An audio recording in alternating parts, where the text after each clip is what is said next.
Hi everyone, welcome to my online class on Array of Structures. I'm Priya Sebastian, Assistant Professor, Department of Computer Science, Rajagiri School of Engineering and Technology. Array of Structure is a topic that comes under the fourth module of the course EST102 Programming in C. In this lecture, I'll be discussing about the following topics. A quick revision on structures will be done before I move on to array of structures. Array of structures will be introduced next. Declaring an array of structure, memory allocated to an array of structure, accessing structure elements using an array of structure will be discussed later. And towards the end of the lecture, a few sample programs will also be demonstrated. Now let's rewind structures in C. What is a structure? As you all know, structure is a user-defined data type in C. It is used to hold different types of data together under one single name. Now tell me, what's the difference between an array and a structure? Array will help you to hold the data of the same type. For example, an integer array will hold only integers, whereas a character array will hold only characters. A character 2D array is used to hold a number of strings. But a structure will help you to hold all these information together. Now let us consider an example of a student. A student may be having a roll number, a name, and marks associated with him. If we need to store these information together, we need to depend upon a structure data type. A structure named student can be declared as shown here. Here, student is the name given to the structure. What is written inside the curly braces are known as the structure members. In this example, there are three structure members, namely roll number, name, and marks. Please note that the structure declaration ends with a semicolon. When we do this, we have just created the structure data type struct student. We have not created a variable here. How do you create a variable of a structure? You may do it in two ways. In method 1, the variable s is declared by writing it along with struct student declaration as shown here. In method 2, it is written separately as struct student s terminated with a semicolon. Both methods are acceptable. Now, where do you write this in your program? You may declare the struct student data type as well as the variable s inside the main function as shown in 1. Here, both the type as well as the variable are declared local to the main function. Second method of doing it is to declare them outside the main function as shown in 2. Here, both the type as well as the variable are declared globally, which means the variable s may be accessed by any other user-defined function in our program other than the main function. Third way is to make the data type, that is, struct student, global by declaring it outside the main function, and the variable s local by declaring it inside the main function as shown in 3. You may follow any one of these methods depending upon the requirement of your program. Now coming to memory allocation. Will memory allocation happen when we declare a structure data type like struct student? The answer is no. Structure declaration will just create a template of the user-defined data type. No memory will be allocated at this point. Memory is allocated only when a structure variable is created. And the memory allocated for a structure variable will be equal to the sum of the memory allocated for its individual structure members. In this example of struct student, 2 bytes for integer roll number, 20 bytes for the character array, and 4 bytes for float marks will be allocated, making it 26 bytes of memory. Also, these 26 bytes will be allocated together in continuous locations.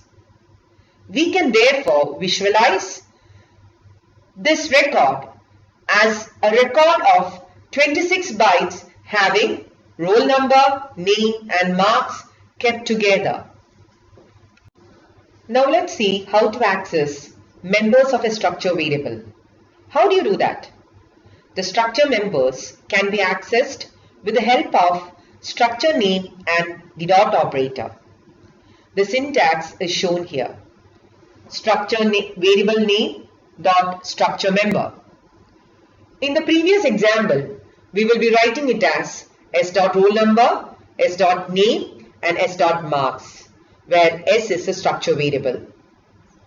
We use this notation to specify that the structure member roll number is now associated with the structure variable s. The variable roll number doesn't stand alone. It is now a part of the structure student s. Therefore, the variable roll number has to be accessed with the variable name as s dot roll number and not simply as roll number.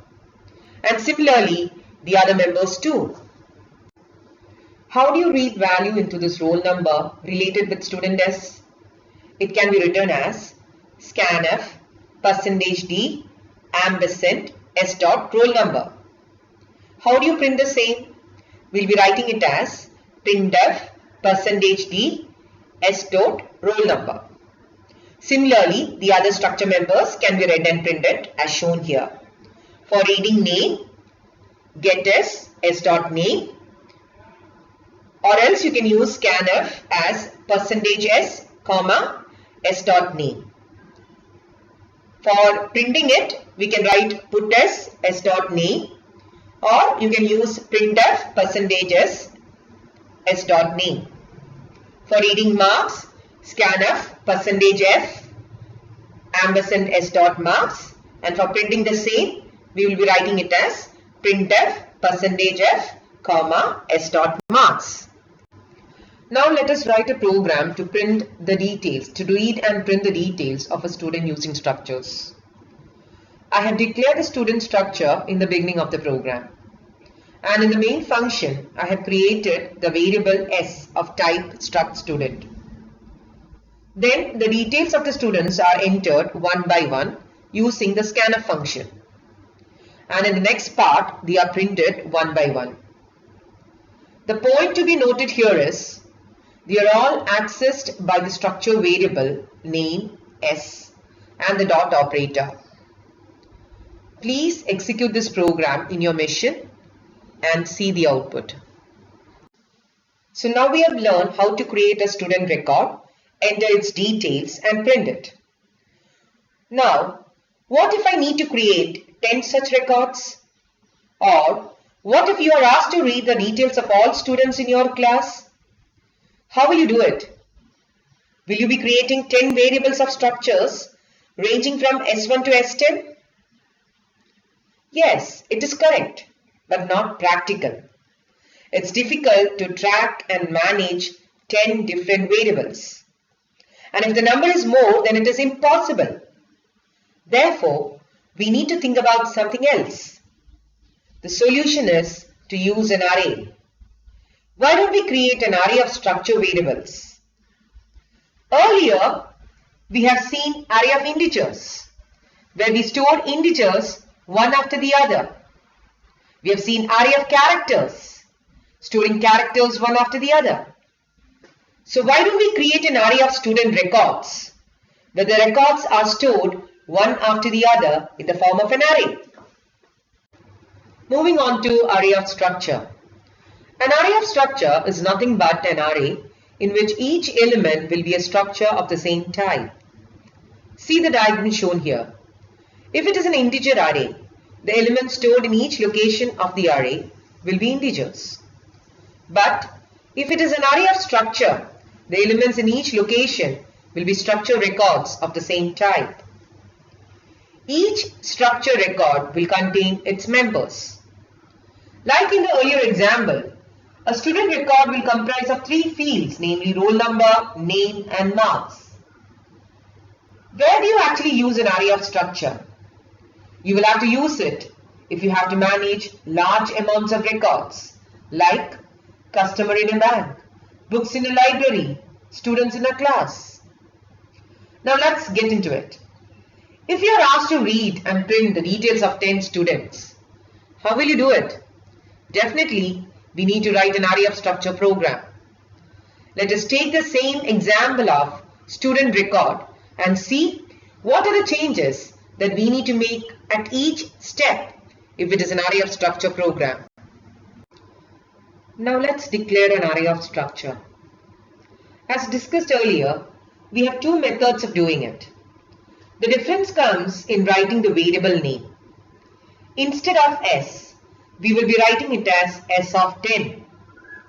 Please note that an array of structure variable is written with a subscript. The number in the subscript indicates the size of the array.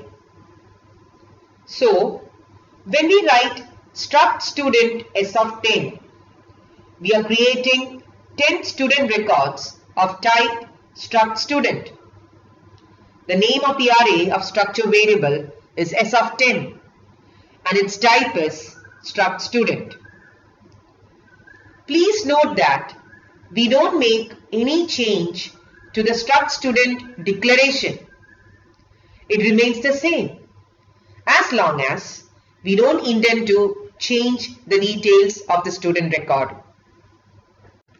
Now let's see the diagrammatical representation of array of structure.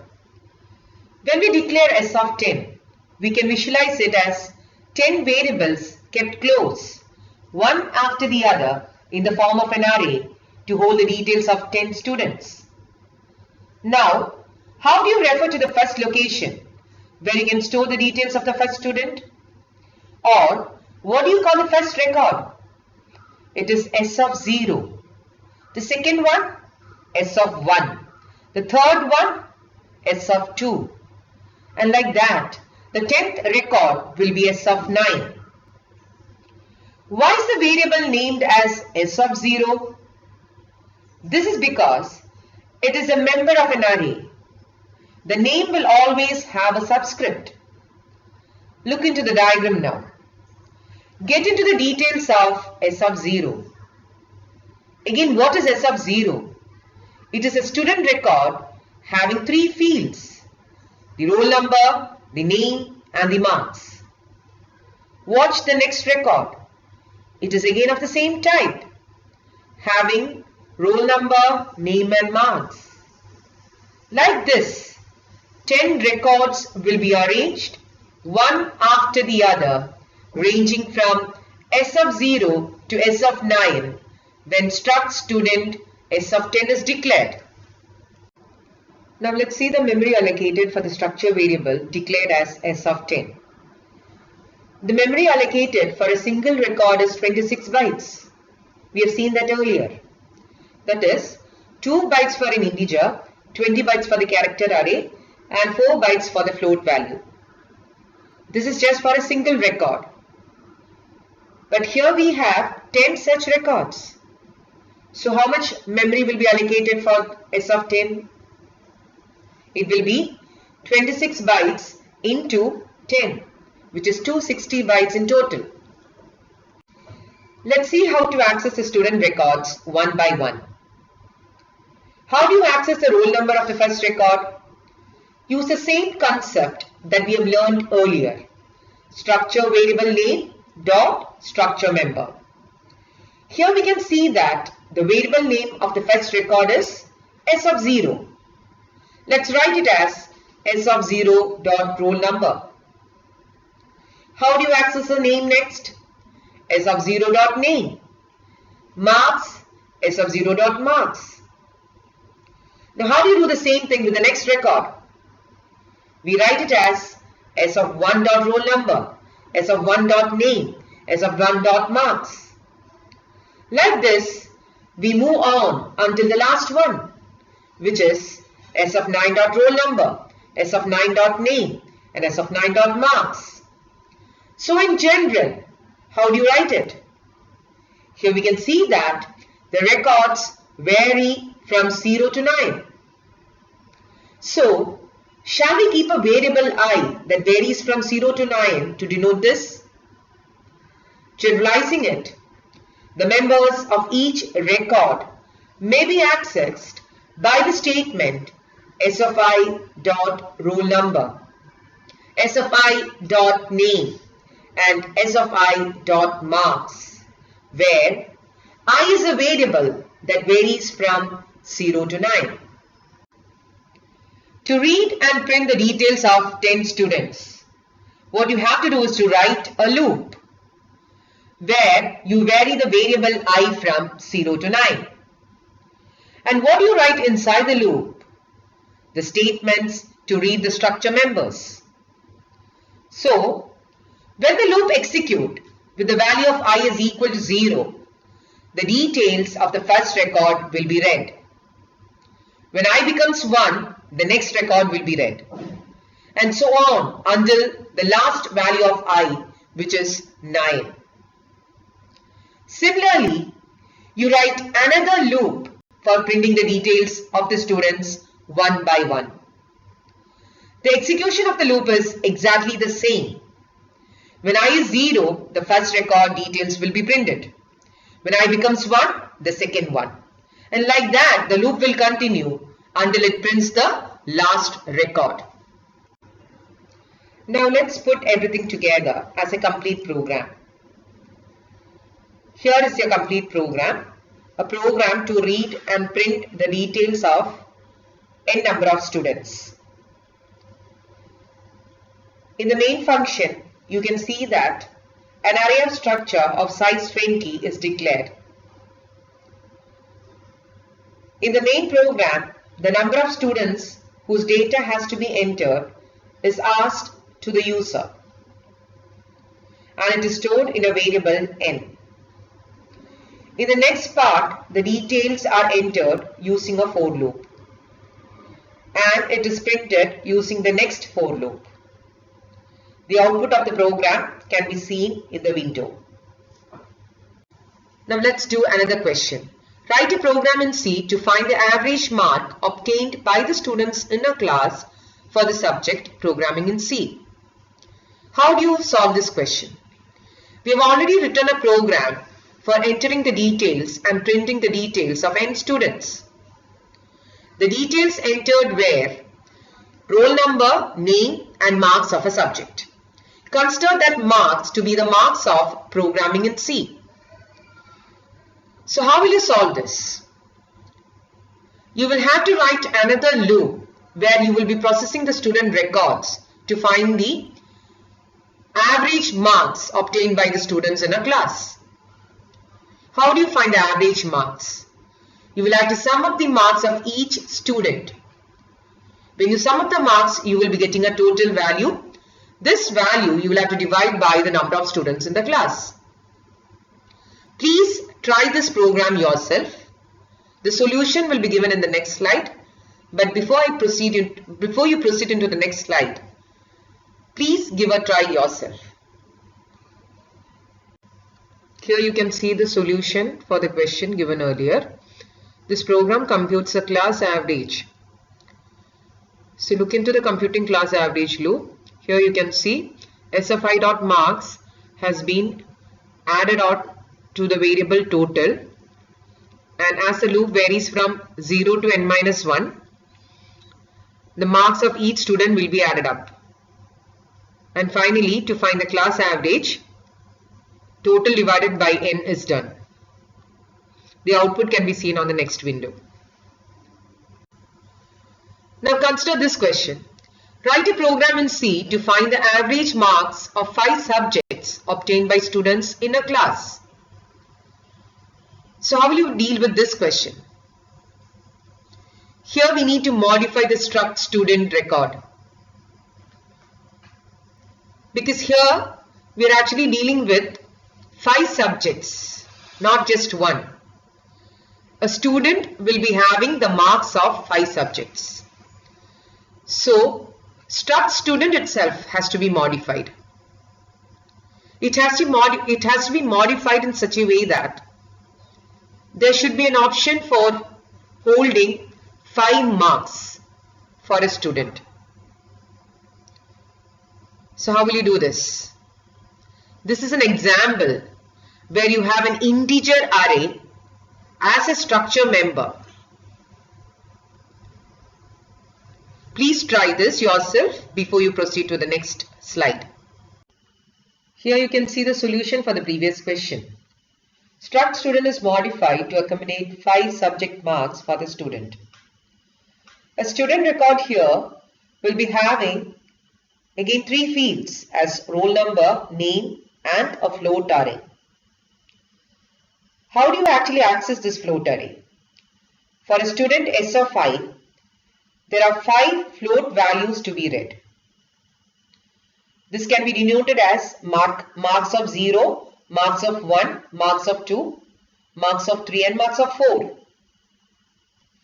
And to read these 5 subject marks, you have to make use of another variable j, which varies from 0 to 4.